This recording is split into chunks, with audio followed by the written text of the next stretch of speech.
Hello my friends and family and esteemed colleagues. Today I want to talk a little bit about electricity in the body. In medical school we basically are not told anything about it.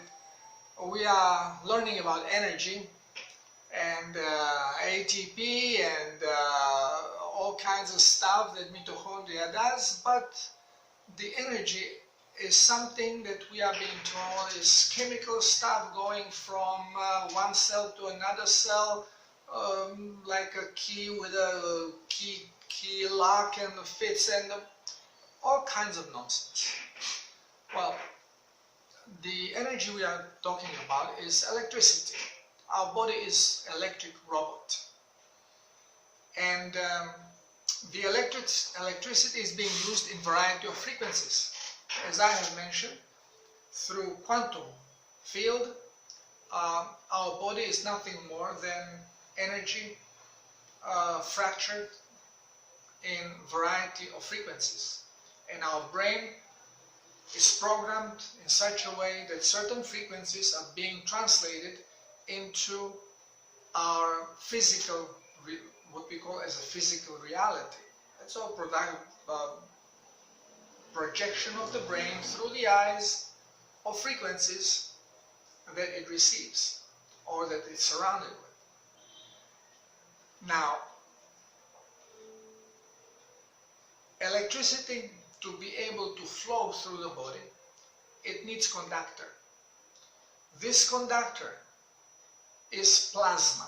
Now, what is plasma? There are many different expressions of plasma. Now we know also that plasma is a fifth element, but also a fifth state of matter.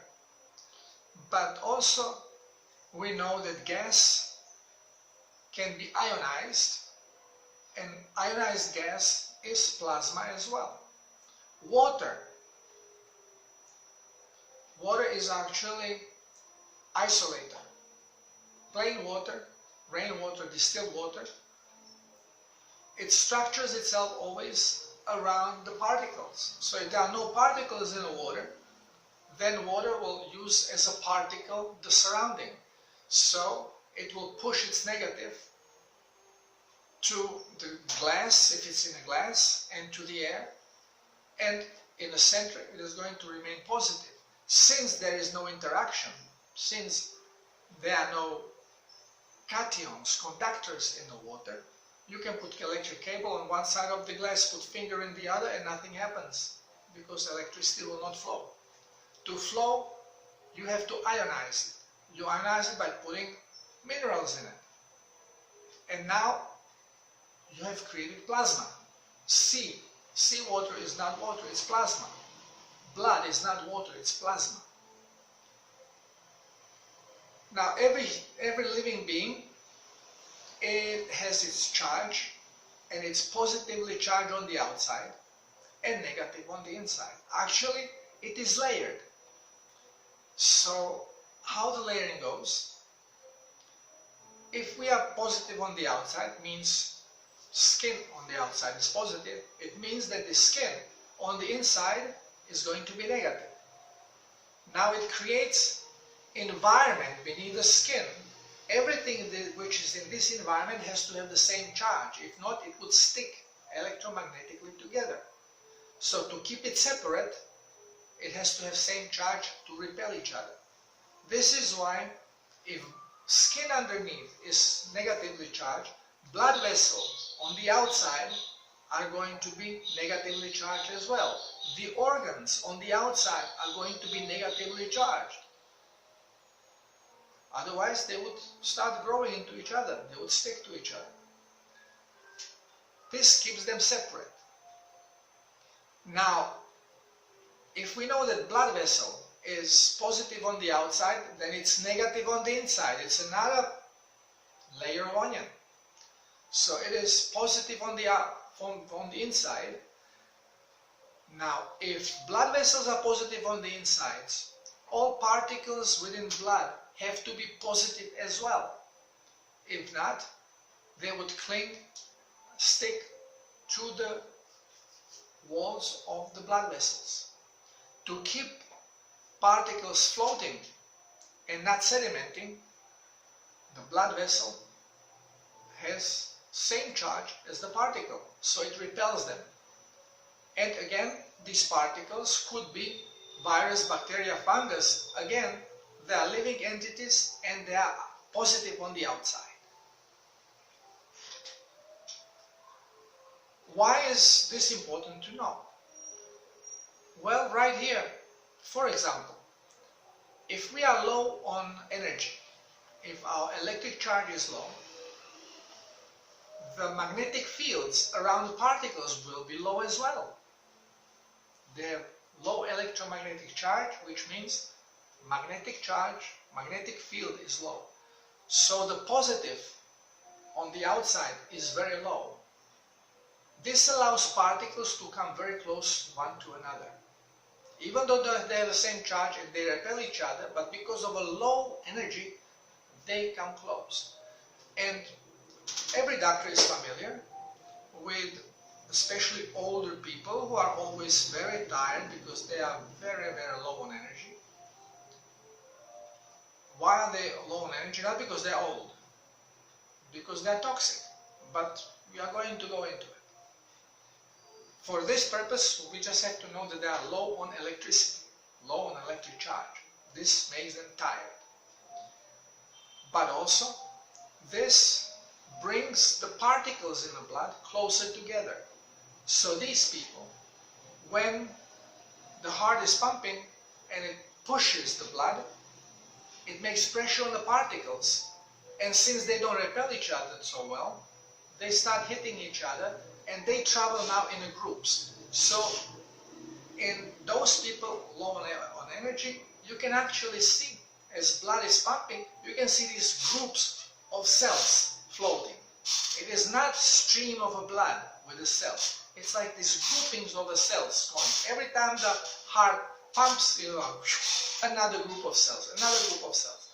Now these cells, because of this low magnetic charge that they have now, they hit each other and they hit also the arteries through which they travel.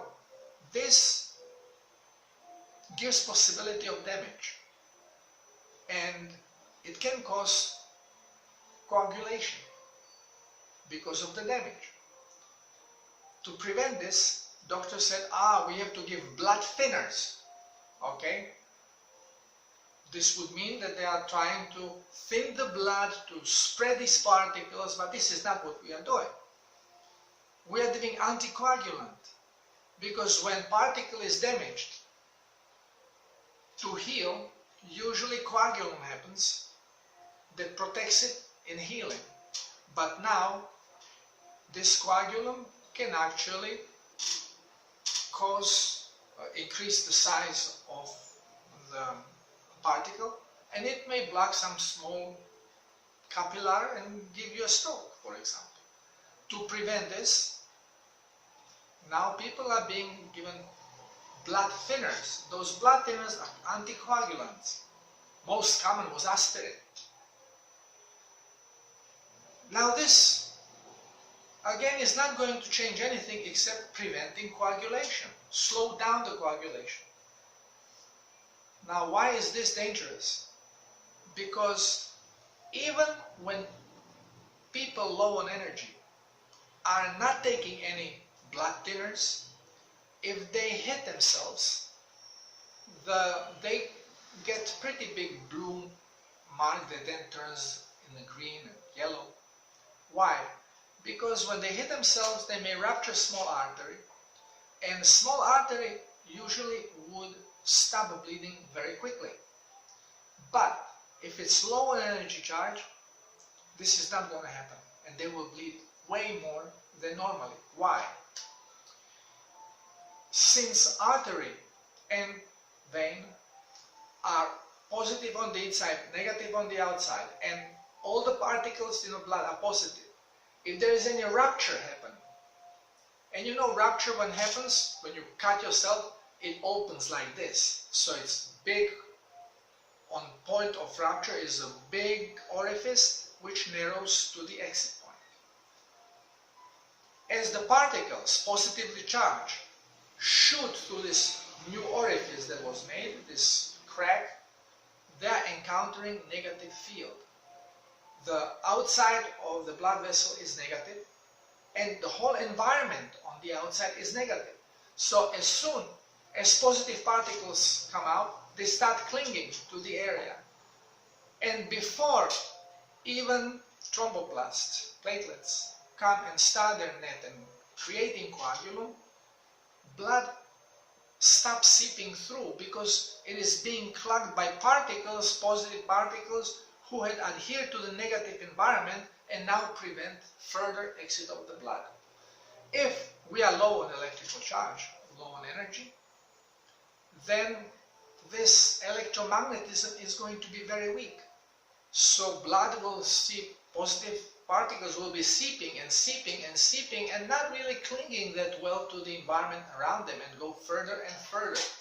And people with low electric charge, low energy, they will be bleeding more before they will be able to stop this blood. Now, those people are given blood thinners, they are given anticoagulants. Now this coagulation of the blood is slowed down even further. So now if some small artery breaks in their brain or in their heart, they actually can get stroke because blood cannot be stopped. It will not coagulate, it will just keep seeping, seeping and making tamponate. It will just fill in and create pressure and it can destroy the surrounding area. So what we are being told is complete baloney and very bad practice. But we just don't know because we know nothing about electricity. We know nothing what's happening in a body other than chemistry. And through chemistry we are being taken like a thirsty horse across the river without being able to take a sip because we just don't know that this is water to drink. We don't know the truth. Since every organ has a different frequency, as the water comes in, water will start changing and aligning itself with the frequency of the organ. How can it do it? Because I have, in one of the previous videos, I have mentioned that water, H2O, is one oxygen with two hydrogens, and hydrogens could be in different angles in relation to each other.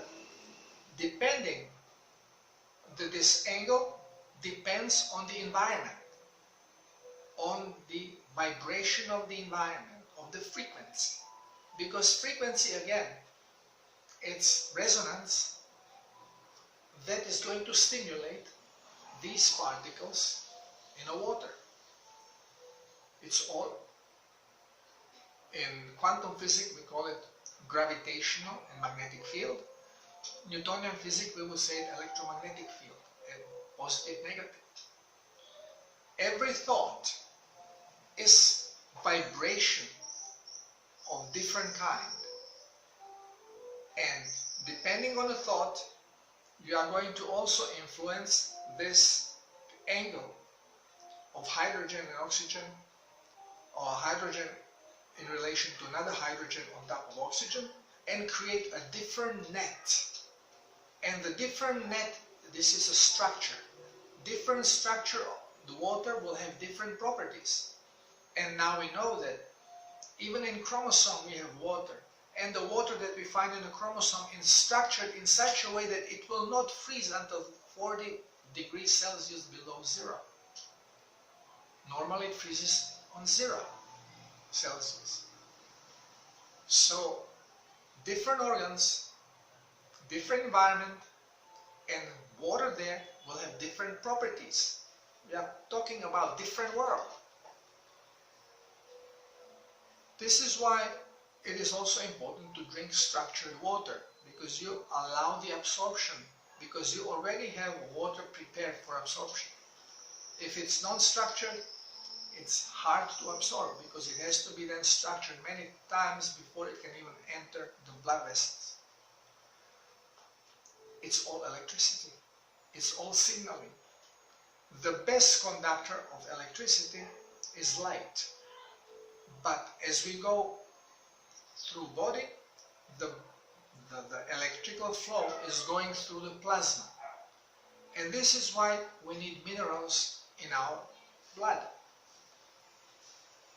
If we have sufficient amount of minerals, electrical charge is going to fly without any problem, and we can maintain good electric charge, which means also that our magnetic field is going to be strong, and our aura, which is the electromagnetic effect on the energy that surrounds us, that creates this shield of various frequencies, we call aura, it is going to be stronger. And people with low energy, with low electrical charge, have very small dark auras, very small, tiny around their body. People with big heart, happy, full of energy, they have huge auras around them because they influence further the environment around them. This may sound like of little importance, but it is extremely important. As you can see, blood coagulation depends on it. It is not what we are told, that it's strictly platelets who do the job.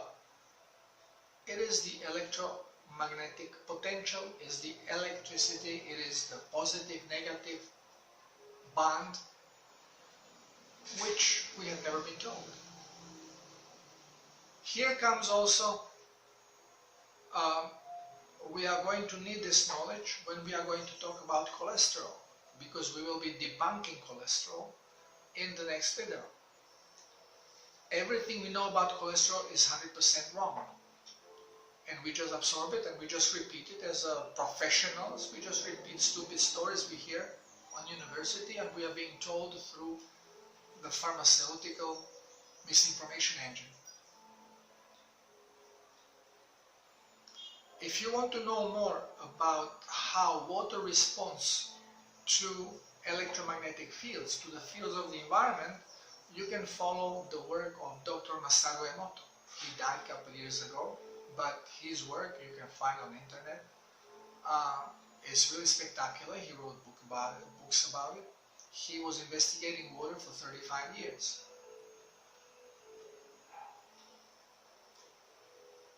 When we are talking about this energy, we also have to understand that since electricity is so important and crucial for properly functioning robot, brain prioritizes it. So how does it prioritize it? Primarily, food gathering becomes very important. So if we are busy working, brain understands, well, we are gathering food. So it is not going to interrupt us with the signaling of hunger or any important things. So while you are doing things, you should not feel hungry.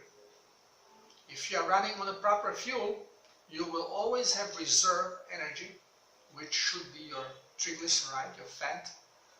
And no matter how long it takes you to gather this food, your cells will be well supplied with the energy. There will be no reason to distract you from what you are doing. So you are not going to feel hungry, you are not going to feel low of energy, you will be sharp with your focus, you can stalk your prey, you can run after the prey. While running after the prey, you can still think of things, how you can intercept it, what you can do to make it easier. I mean, you will be fully functioning for days without eating. The only thing that can take this priority away and create new priority is injury that will prevent you from food gathering.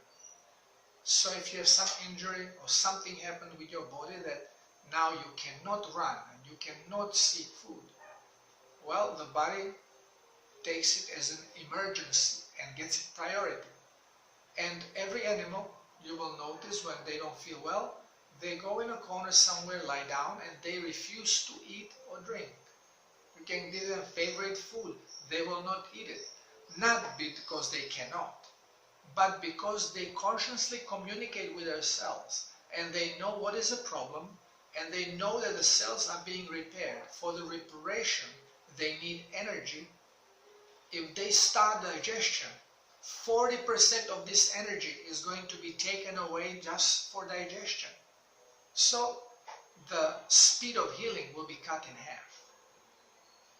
And this will work against the animal. So the animal will basically starve until it's healed. It feels a little better, it will go and drink. It still will not eat until it is ready basically to hunt.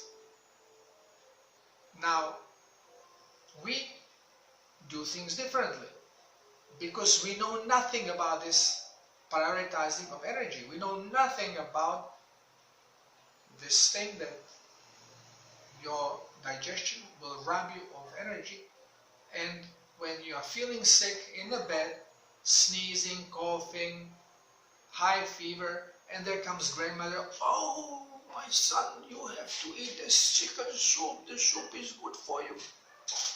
Well, totally wrong, because now you are being forced to start your digestion, which cuts your healing in half, so now you will need twice as much time to heal. Of course, if we are running on the wrong fuel, we are becoming more debil because we are low in energy, because our cells cannot produce enough energy from the fat that they have. But on the other hand, if you give it time, 2 days, the cells are going to reprogram themselves and they will start using the fat, and they will pass over the critical period and continue healing without necessity of eating. And this way you heal much faster. Why do we feel that we have recuperated our health when we are doing fasting for a week or two? Because we are not bringing in toxic elements, we are not running digestion, and all the energy that body has, it can use it for cleansing and healing. Now, we know that priority is the gathering unless there was a sickness that prevents you from this. So if you are relatively healthy, I'm not talking chronically diseased, but because chronic disease, small problems that are lingering in your body and are debilitating, they will sometimes not prevent you from food gathering. So the body will not give them the priority. And still, if you are hunting, this is going to be your priority. As long as you can move, this is your priority. Healing is second. Once when you stop hunting, once when you stop working, and there is no need for reparation, now the body says, okay, give me the food you have gathered. You become hungry. And I'm sure that all of you have the experience of that you are working and you feel okay, you sit down and relax, and as soon as you have relaxed, it goes like, what can I eat? What can I have? Well, body wants the satisfaction of your work. So now when you eat, if you, after you eat, you have eaten, immediately jump up and go and start working, your digestion is not going to start. It will dwindle. Because again, body says, whoa, we gotta catch the sucker, new thing on menu, so we have to supply the muscles with the energy. Digestion can wait. Now, if you haven't jumped from the table after you have been eating and you remain sitting, in a few minutes all of a sudden you feel sleepy. Why? Because now the digestive system kicks in, 40% of your energy is being drawn from you, goes right there into your gut, and you start digesting. Now you become sleepy, you become tired, you don't feel like doing anything but just stay put. This is normal. Now, the fourth way where energy is being used is once when you are not sick, you are not hunting or working, and you are not digesting. So now we are talking about sleep. When brain is out, because it does not have to distribute energy in different frequencies to any organ, it can just disengage. Now your cells of the body will use the high energy level that is being transmitted through the tissue, through the plasma and blood that is there. Energy receive this, cells receive this energy that they will during the night use to replenish their stores of energy. So if by any chance you had to use some glycogen, well, during the sleep, each cell in a body, not each cell, because glycogen is being only produced and maintained in 3 organs: in muscle tissue, in brain tissue, and liver. Nowhere else.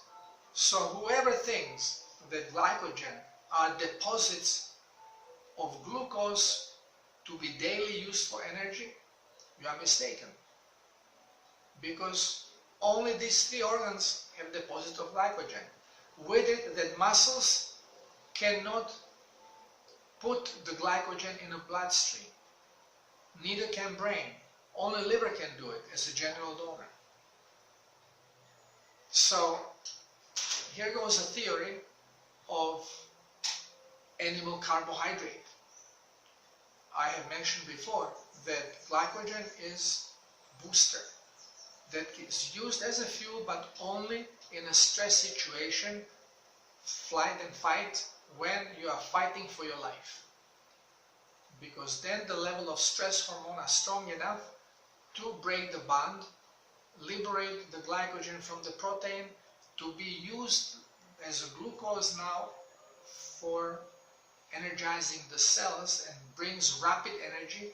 And if you have 3,000 or 4,000 mitochondria in the cells properly functioning, and now they get supplied with glucose, you are 10 times faster, stronger, and brighter in a stress situation than you are in normal situation during the day. But only if you are on correct diet. Because once when you reprogram your cells to regularly receive glucose, then the whole structure of the cell changes. The number of mitochondria is being cut down drastically to 500 or less. And now even in stress situation, there is no difference because there is no more energy being produced. You are basically using your booster as a regular fuel. You have reprogrammed your body. Nothing works properly.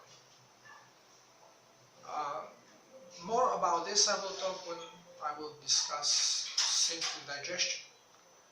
This now is more of the electric fields, how the electricity works in a most basic form, because there are way more intricate things going on in our body. But to understand diseases and to understand how our body functions, these are the basic elements for your brain recalibration, re-education, so you start understanding that things are not the way we are being told in medical school. They are way, way different. And we depend way more on physics than chemistry. Chemistry is basically unimportant. We are robots. Our body is a robot that runs on electricity, and it is prioritized through the brain, through frequencies, distributed to different organs, doing adequate things in these organs through their environment. Okay, I think this will be it for today. process it. And next video will be quite important. It is going to be about cholesterol and all the lies we hear about. In the meantime, have a great day. Bye.